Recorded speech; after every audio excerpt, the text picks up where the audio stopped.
We begin tonight with a 7 Action News exclusive. A Bloomfield Hills mom claiming her daughter was medically kidnapped. Child Protective Services has forced her 17-year-old to live in Oakland County's Children's Village, accusing mom of failing to give her the proper medical care.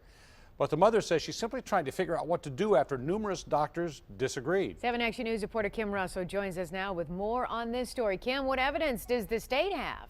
Well, Stephen and Carolyn, this is a copy of the petition filed by prosecutors. It accuses one mom of outrageous manipulation, saying over the last year she made her daughter believe she was sick and convinced numerous doctors to operate on her until she was left with amnesia in a wheelchair.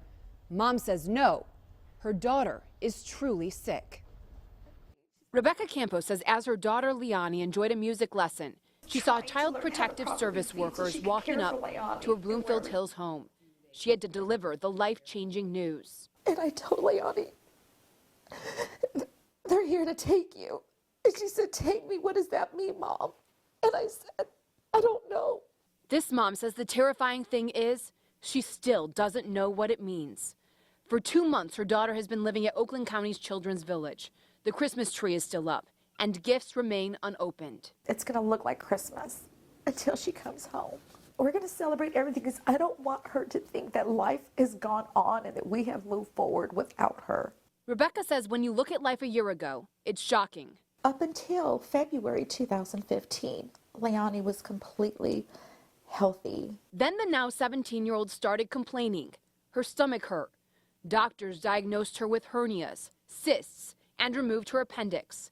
When she couldn't keep food down, they gave her a feeding tube. Nobody could answer. Nobody knew.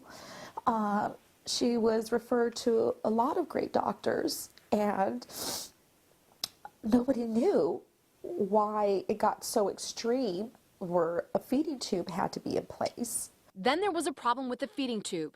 Leonie needed surgery. After surgery, Leonie didn't wake up. She went into a coma. When she finally woke up, Mom says Leonie was weak, needed a wheelchair, and started having seizures. She took her to doctor after doctor searching for answers.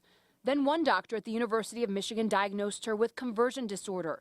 The doctor said Leonie didn't need a feeding tube or a wheelchair.